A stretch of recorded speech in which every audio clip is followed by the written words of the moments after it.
श्री भक्तमाल में श्री राम अनुज सिद्धांत के मतावलंबी अन्य आचार्यगण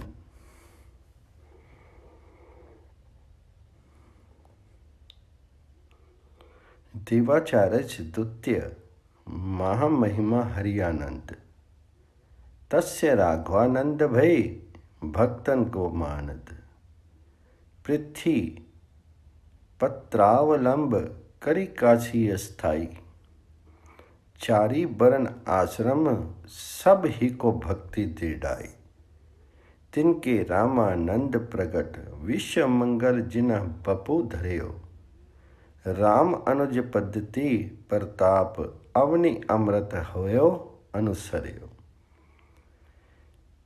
श्री देवाचार्य द्वारा श्री राम अनुजाचार्य की पद्धति अर्थात विशिष्ट द्वैत सम्मत श्री संप्रदाय का प्रताप संसारी जीवों को भक्ति रूप जीवन देने के लिए अमृत के समान कल्याणकारी होकर के पृथ्वी पर फैला। देवगुरु बृहस्पति के समान महामहिमा वाले दूसरे आचार्य श्री हरियानंद जी हुए। उनके शिष्य श्री राघवानंद जी हुए, जो भक्तों को आदर देने वाले थे, जिन्होंने भारत भूमि को अपने विजय पत्र के आश्रित कर लिया था। ये काशी में स्थायी रूप से निवास करते थे। इन्होंने चारों वर्णों और चारों आश्रमों के लोगों में भगवान जी की भक्ति को सदृढ़ रूप से स्थापित किया। उनके शिष्य रूप में भगवान श्री रामानंदाचार्य जी प्रकट हुए, जिन्होंने संसार का कल्याण करने के लिए ही शीर धारण किया था। श्री संप्रदाय के इन संतों का पावन चरित्र संक्षेप में इस प्रकार से है। पहले है श्री देवाचार्य जी। श्री देवाचार्य जी महाराज भगवत प्राप्त परम वैष्णव सिद्ध संत थे। श्रीमद् भागवत ग्रंथ पर आपकी अगाध श्रद्धा थी। आपके कथावचन के समय जड़ चेतन सभी मंत्र मुग्ध हो जाते थे। वैष्णव धर्म का प्रचार करना आपका जीवन लक्ष्य था और इसकी संपूर्ति के लिए आप सदैव विचरण किया करते थे। एक बार की बात है, आप काशीपुर की यात्रा पर थे। मार्ग में आपने एक गांव में विश्राम किया। गांव वाले बड़े ही श्रद्धालु थे। उन्होंने अपने बीच वैष्णव संत को देखा तो उनसे सत्संग कथा प्रवचन करने का अनुरोध किया। फिर क्या था, संत श्री देवाचार्य जी महाराज तो यही चाहते ही थे कि कथा प्रवचन के माध्यम से भगवत भक्ति का प्रचार हो। उन्हें मन ही मन यमल अर्जुन उद्धार की कथा सुनाने का निश्चय किया। उनका उद्देश्य था कि लोग उस परमात्मा की भक्ति करें जो चेतन क्या जड़ का भी उद्धार करने वाला है। ऐसा निश्चय करके आचार्य जी ने श्रीमद् भागवत के दशम स्कंद में आई उखल बंधन एवं नल कुबर के उद्धार की कथा सुनाना प्रारंभ किया। अकस्मात समीप में ही स्थित एक प्राचीन विशाल वृक्ष भयंकर ध्वनि के साथ जड़ से उखड़ करके पृथ्वी पर गिर पड़ा। सभी लोग उस महान आश्चर्यमय घटना को देख भुजक्के रह गए। उनमें आपस में चर्चा होने लगी, किसी प्रकार का आंधी तूफान तो आया नहीं, फिर ये वृक्ष क्यों उखड़ पड़ा। श्री देवाचार्य जी इतनी बड़ी घटना के बाद भी शांत और स्थिर चित्ती रहे। इतने में ही जय जय की गंभीर ध्वनि करता हुआ एक दिव्य पुरुष वृक्ष की जड़ से प्रकट हुआ और श्री देवाचार्य जी के चरणों में प्रणाम करके कहने लगा, हे प्रभु, आपने भगवान श्री हरि की मंगलमय कथी सुना करके वृक्ष योनि से मेरा उद्धार कर दिया। अब मैं श्री भगवान जी के धाम जा रहा हूँ। ये कह करके वह दिव्य पुरुष अदृश्य हो गया और आकाश में शंख एवं घड़ियाल की मंगलमयी ध्वनि होने लगी। इस घटना से उपस्थित जन समुदाय के मन में ये विश्वास हो गया कि श्री देव आचार्य जी महाराज भगवत प्राप्त संत हैं और उन सब ने इनका शिष्यत्व ग्रहण किया। इस प्रकार श्री देव आचार्य जी ने अनेक स्थानों का भ्रमण करके लाखों लोगों को भगवत भक्त बना करके उनका कल्याण किया। अगले प्रसंग में है श्री हरियानंद जी। परम वैष्णव संत श्री हरियानंद जी महाराज श्री श्रीयानंद आचार्य जी महाराज के शिष्य थे। आप सदा भगवान श्री हरि की भक्ति में लवलीन रहा करते थे, इसलिए आपके गुरुदेव ने आपका हरियानंद ये नाम रख दिया था। भगवतजन और भगवान नाम स्मरण करते करते आप स्वयं भगवत स्वरूप हो गए थे। आपके दर्शन से प्राणियों को बहुत सुख मिलता था।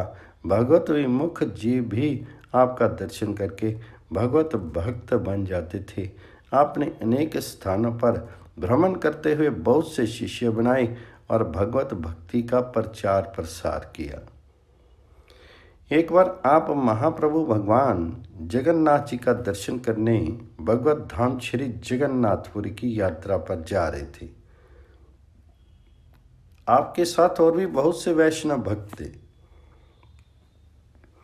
उससे जगन्नाथपुरी में भगवान श्री जगन्नाथ जी की रथ यात्रा का महोत्सव चल रहा था।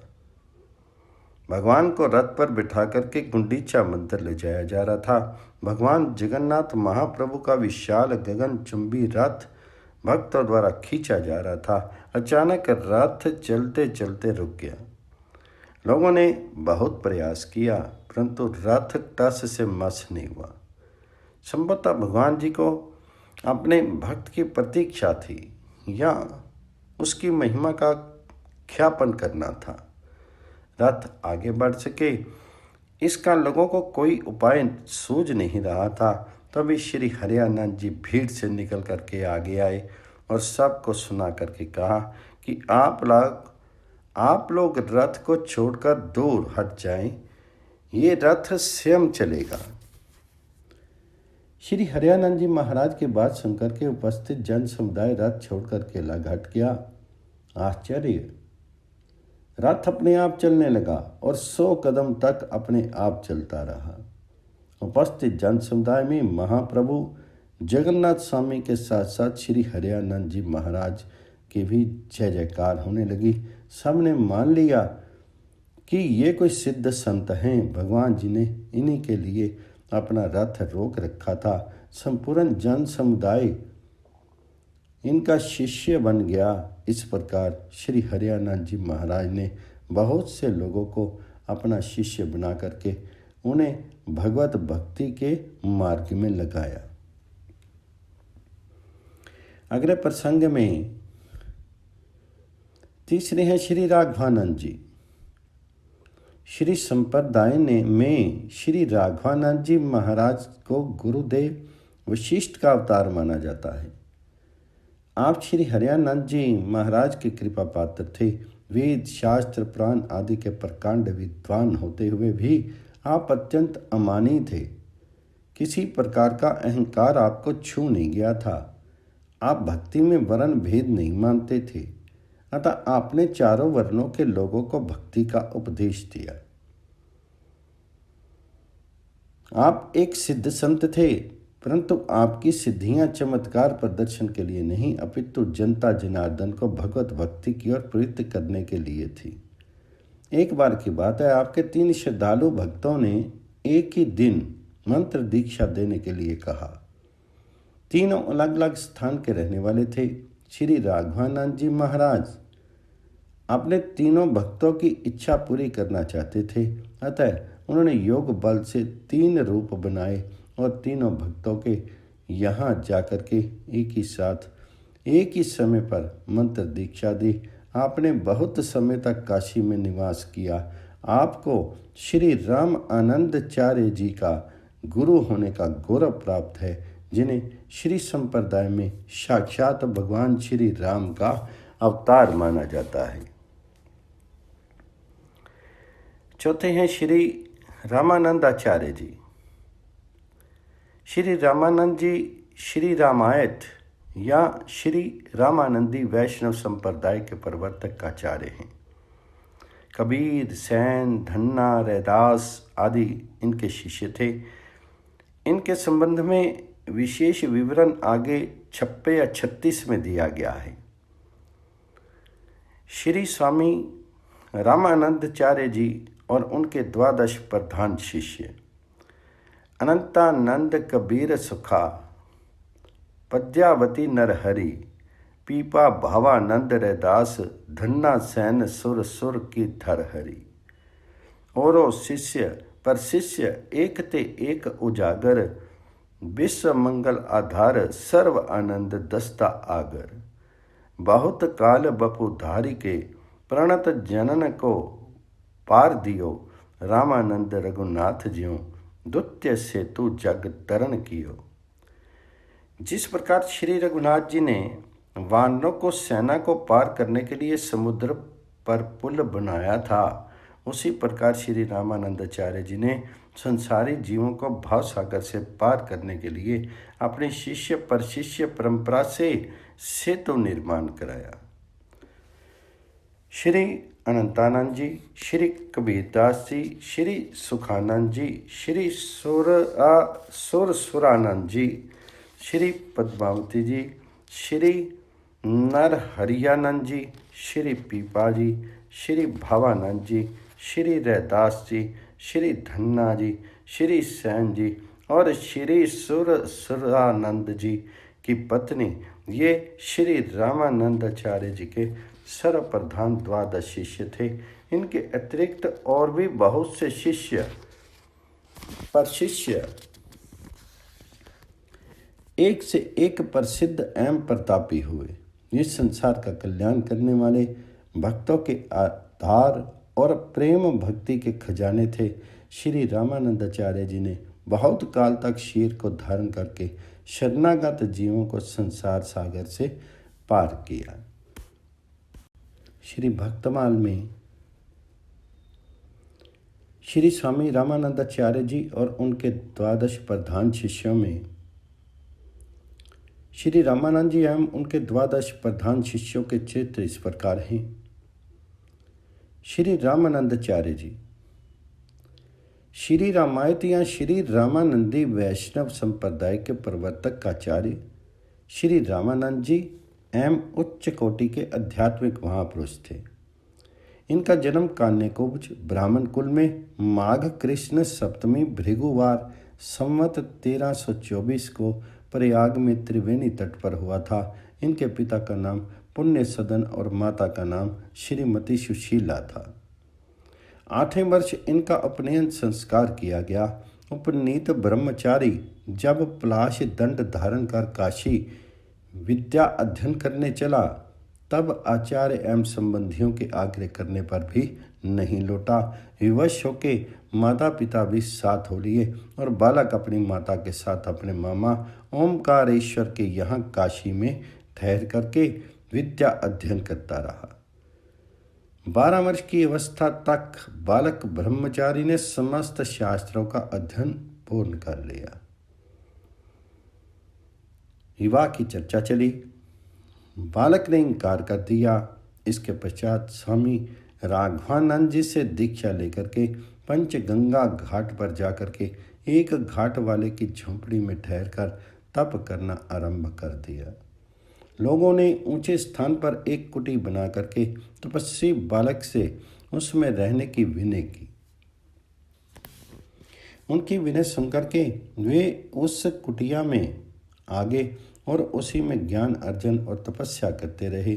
उनके अलौकिक प्रभाव के कारण उनकी बड़ी ख्याति हुई। बड़े बड़े साधु और विद्वान आपके दर्शनार्थ आश्रम में आने लगे। स्वामी जी ने देश और धर्म का महान कल्याण किया। उनका दिव्य तेज राजनीतिक क्षेत्रों में उसी प्रकार चमकता था जिस प्रकार धार्मिक क्षेत्र में। उस महाभयंकर काल में आर्य जाति और आर्य धर्म के त्राण के साथ ही विश्व कल्याण एवं भगवत धर्म के अभ्युत्थान के लिए जैसे शक्तिशाली और प्रभावशाली आचार्य की आवश्यकता थी, स्वामी रामानंद जी वैसे ही जगत गुरु थे। कहते हैं कि इनके संप्रदाय को प्रवर्तिका जगत जननी श्री सीता जी हैं। उनने पहले हनुमान जी को उपदेश दिया था और फिर उनसे संसार में इस रहस्य का प्रकाश हुआ। इस प्रकार इस संप्रदाय का नाम श्री संप्रदाय है और इसके मुख्य मंत्र को राम तारक कहते हैं। अपने परम धाम गमन के पूर्व श्री स्वामी जी ने अपनी शिष्य मंडली को संबोधित करके कहा कि सब शास्त्रों का सार भगवत स्मरण है, जो सच्चे संतों का जीवन आधार है। कल श्री रामनवमी है, मैं अयोध्या जी जाऊंगा, परंतु मैं अकेला जाऊंगा। सब लोग यहीं रहकर उत्सव मनाइए। कदाचित मैं लौट ना सकूं। आप लोग मेरी त्रुटियों एवं अविनय आदि को क्षमा कीजिएगा। ये सुनकर के सबके नेत्र सजल हो गए। दूसरे दिन स्वामी जी संवत 1515 में अपनी कुटी में अंतर्ध्यान होगी। यहाँ संक्षेप में इनकी शिष्य परंपरा का वर्णन प्रस्तुत है। श्री रामानंद जी के 12 शिष्य बहुत प्रसिद्ध हैं। इन 12 भक्तों में से श्री अनंतानंद जी का वर्णन 56-37 में, श्री कबीरदास जी का 56-60 में, श्री सुखानंद जी का 56-64 में, श्री सुरसरानंद जी का 56-65 में, श्री नरहरियानंद जी का 56-67 में, श्री पीपा जी का 56-61 में, श्री दास जी का 56-59 में, श्री धन्ना जी का 56-62 में, श्री सैन जी का 56-63 में तथा श्री सुरसरी जी का 56-66 में आया है। अन्य शिष्यों का वर्णन आगे इस प्रकार किया गया है। अगला प्रसंग है श्री पद्मावती जी। श्री पद्मावती जी साक्षात भगवती लक्ष्मी जी की अंश स्वरूप ही थी। पद्म सदृश कांति होने के कारण उनके माता पिता ने उनका पद्मावती ये नाम रखा था। पद्मावती जी का जन्म त्रिपुरा नामक नगर में एक ब्राह्मण दंपति के घर हुआ था। आपके पिता पंडित श्री प्रभाकर जी महाराज भक्ति लक्ष्मी के अनन्य आराधक थे। उनकी आराधना के फलस्वरूप साक्षात भगवती लक्ष्मी जी ही उनकी कन्या के रूप में अवतरित हुई थी। पद्मावती की बाल लीलाएं अत्यंत दिव्य थी। उनके जन्म के साथ ही पंडित श्री प्रभाकर जी महाराज का घर रिद्धि सिद्धियों से परिपूर्ण हो गया।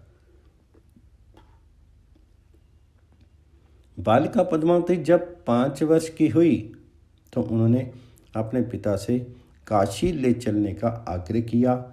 उन्होंने ये भी बताया कि वे काशी श्री रामानंदाचार्य जी महाराज के दर्शन करना चाहती हैं। माता पिता ने अपनी लाडली पुत्री का आग्रह स्वीकार करके काशीपुरी की यात्रा की और श्री स्वामी जी के दर्शन किए तथा उन्हें अपनी पुत्री की इच्छा बताई। श्री स्वामी जी तो सिद्ध संत थे ही, उन्हें पद्मावती के साक्षात स्वरूप को समझने में देर नहीं लगी। उन्होंने पंडित श्री प्रभाकर जी को पद्मावती को लाने की अनुमति दे दी। पद्मावती ने श्री स्वामी जी के दर्शन कर उनके चरणों में प्रणाम किया। उस समय उनके श्री अंग पुलकायमान हो रहे थे। उन्होंने आचार्य श्री से दीक्षा देने की प्रार्थना की। पद्मावती की विनती मान करके आचार्य जी ने उन्हें मंत्र दीक्षा दी और उपासना रहस्य का बोध कराया। पद्मावती के कहने पर उनके माता पिता ने श्री स्वामी जी से दीक्षा ले ली। इस प्रकार पद्मावती अपने माता पिता के साथ काशी में ही रह करके भगवत आराधन करने लगी। पद्मावती जब 8 वर्ष की हुई तो उन्होंने अन्न जल का परित्याग कर दिया और वे महान तपस्या में लीन होगी। उस समय उनके इस महान तप की चर्चा काशी में सर्वत्र व्याप्त हो गई। एक दिन श्री पद्मावती जी गुरुदेव श्री स्वामी रामानंदाचार्य जी के दर्शन करने गई। श्री गुरुदेव ने दर्शन देने के बाद उनसे कहा कि अब तुम्हारा तप पूर्ण हो गया है, अब तुम अपने निज धाम को जाओ। ये सुनकर के पद्मावती ने आचार्य श्री के चरणों में बार बार प्रणाम किया और उनकी स्तुति सबके देखते देखते दिव्य विमान पर बैठ करके परम धाम को चली गई। अगले प्रसंग में श्री भावानंद जी।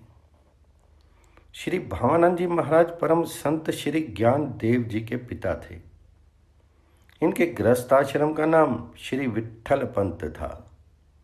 इनके पूर्वज मिथिला के निवासी थे, परंतु इनके पिता में भगवान पुंडरीक नाथ जी के बड़े भक्त थे।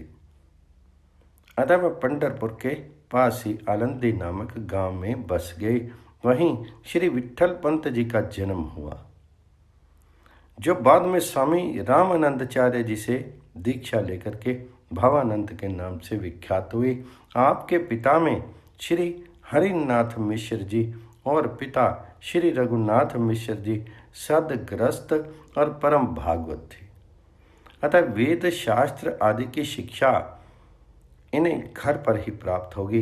इस प्रकार ज्ञान, भक्ति और वैराग्य के इनके संस्कार घर से ही पुष्ट हो गए। कालांतर में आपका विवाह सिद्धोपंत नामक एक कुलीन ब्राह्मण की परम सुशील कन्या रुक्मिणी से हो गया। श्री रुक्मिणी बाई जी परम पतिव्रता थी। वे पति के कार्यों, अतिथि अभ्यागतों के सत्कार और गृहस्थ धर्म का सम्यक रूप से निर्वाह करती थी। श्री विट्ठल पंत जी की साधुता देख करके एक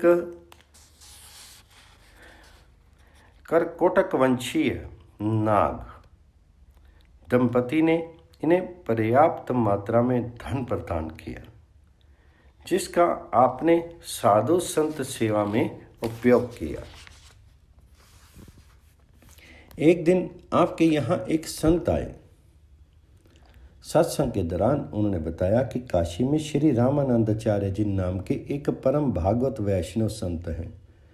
मैं उन्हीं के दर्शन करने जा रहा हूँ। ये सुनकर के आप भी काशी जाने के लिए तैयार हो गए।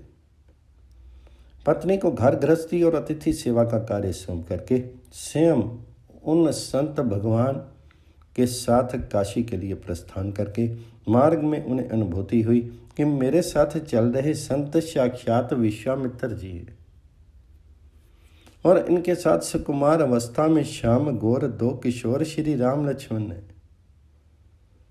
फिर क्या था, वहीं इनकी भाव समाधि लग गई।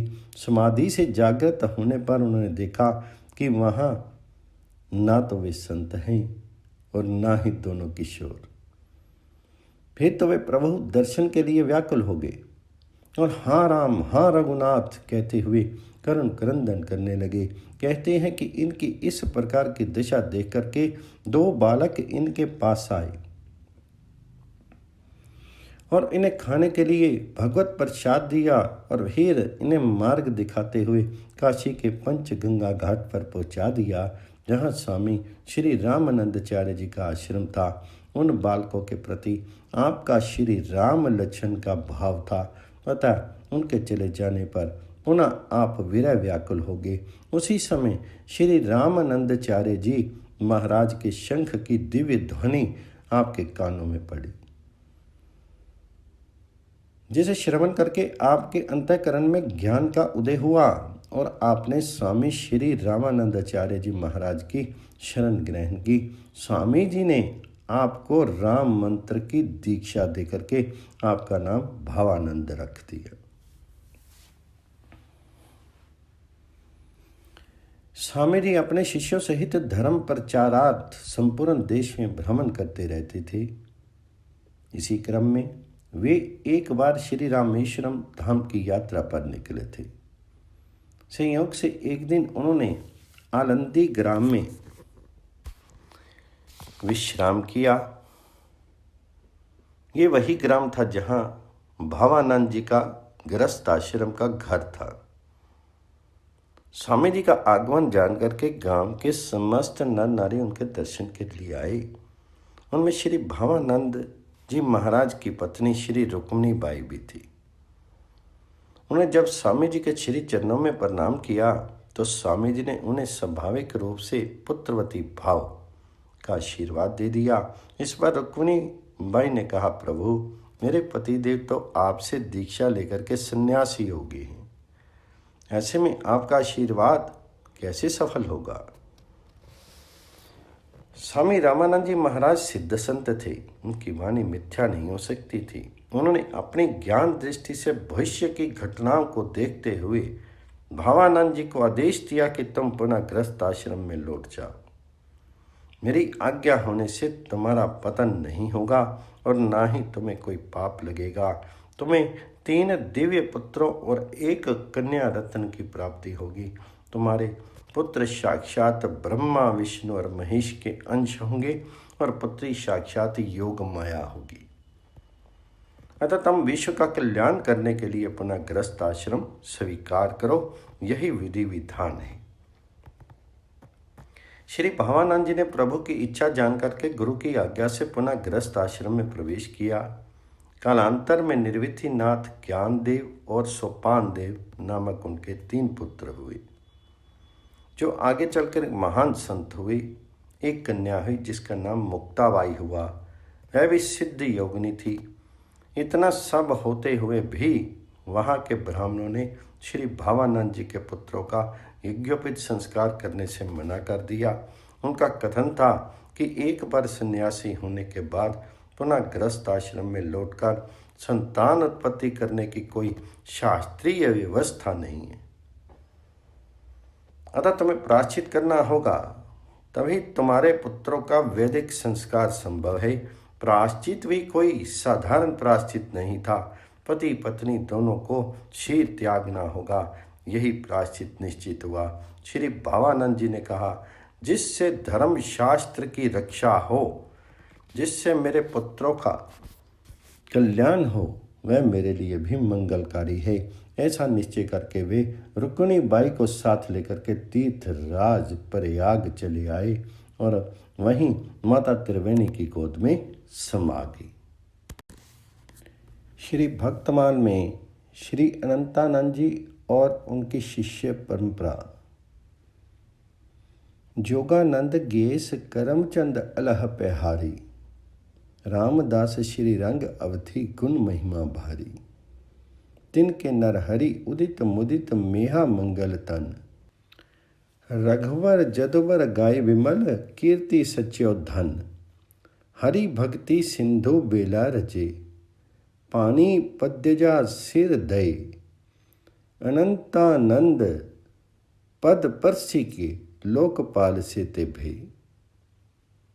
जोगानंद जी, गेश जी, करमचंद जी, अलहा जी, पेहारी जी, रामदास जी और श्री रंग जी उत्तम गुणों की सीमा तथा महाप्रतापी हुए।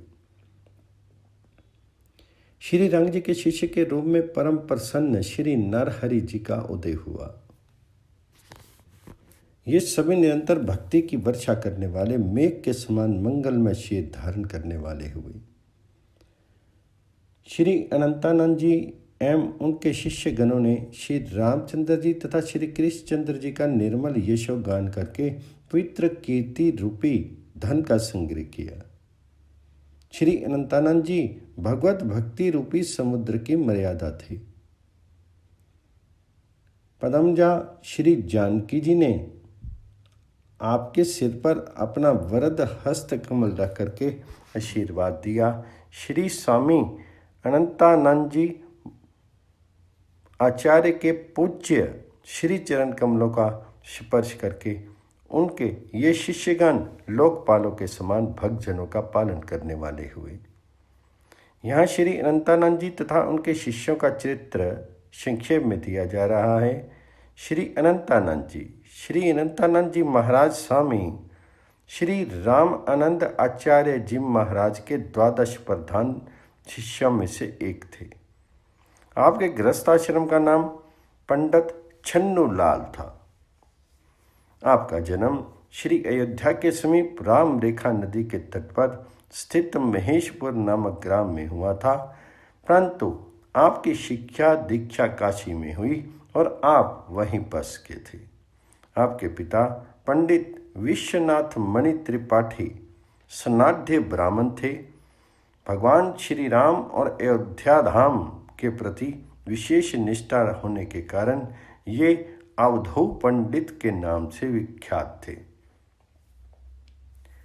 अवधू पंडित भक्ति सरस्वती के बड़े भक्त थे। कहते हैं कि माता सरस्वती जी के ही आशीर्वाद से कार्तिक पूर्णिमा संवत 1363 विक्रमी को श्री अनंतानंद जी का जन्म हुआ था। महापुरुषों का जीवन बहुत ही विषम होता है।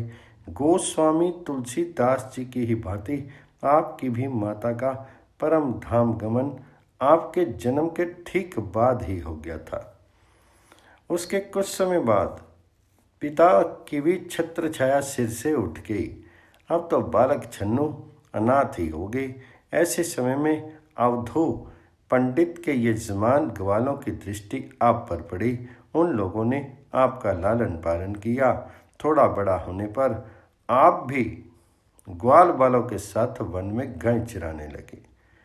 एक दिन आप वन में गाय चरा रहे थे कि उसी समय आपको दिव्य वंशी ध्वनि सुनाई पड़ी। आप उस ध्वनि से आकर्षित होकर के उस स्थान पर पहुंचे जहां समरू नामक सांवला सलोना बालक अपनी गायों को चराते हुए वंशी वादन कर रहा था। आपकी बालक समरू से मित्रता होगी।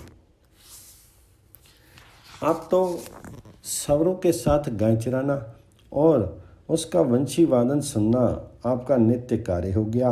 आप दोनों की मित्रता इतनी प्रगाढ़ हो गई कि एक पल का भी विरह अच्छा नहीं लगता था।